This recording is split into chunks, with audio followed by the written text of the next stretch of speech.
আসসালামু আলাইকুম এভরিওয়ান, আশা করি সবাই অনেক ভালো আছেন। সবুজ শ্যামল পুষ্পে ভরা আমাদের এই বসুন্ধরা, তাহার মাঝে তুমি, সে তো সকল দেশের রানী সেজে আমার জন্মভূমি। আসলে মেহেরপুরের মধ্যে সবচেয়ে সুন্দর এবং মনোমুগ্ধকর জায়গা হচ্ছে আমাদের গড়পুকুর।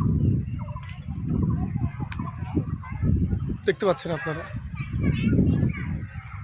আর মূলত এই জায়গাতে আমার গড়পুকুরের কাছে আমার বাসা। বিশ্বাস করেন ভাই, আমি যত কষ্টে থাকি, যত দুঃখে থাকি না কেন, এই জায়গাতে আসলে আমার মন ভালো হয়ে যায়। এই পরিবেশ এত সুন্দর, এত মনোরম। এখানে আসলে আমার মনে হয় যে আমি এখানে আসলে অক্সিজেনটা পাই। এত সুন্দর পরিবেশ। আর চাইব যে যারা মেহেরপুরে থাকেন, মেহেরপুরের আশেপাশে যাদের বাড়ি কিংবা মেহেরপুরের আশেপাশে যাদের বাসা, তারাও ঘরের ধারে আসেন, বিকেলবেলায় একটু আড্ডা দেন।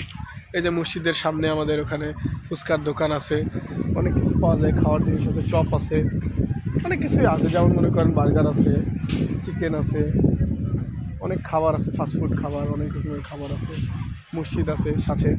আর আমাদের এই যে গড়ের যে ভিউ, গড়ের যে মনোরম একটা সুন্দর একটা ভিউ, এই ভিউটা তো আছে আপনার সাথে। আর শীতল বাতাস, আর কি লাগে লাইফে চিল করার জন্য গড়পুকুরই যথেষ্ট।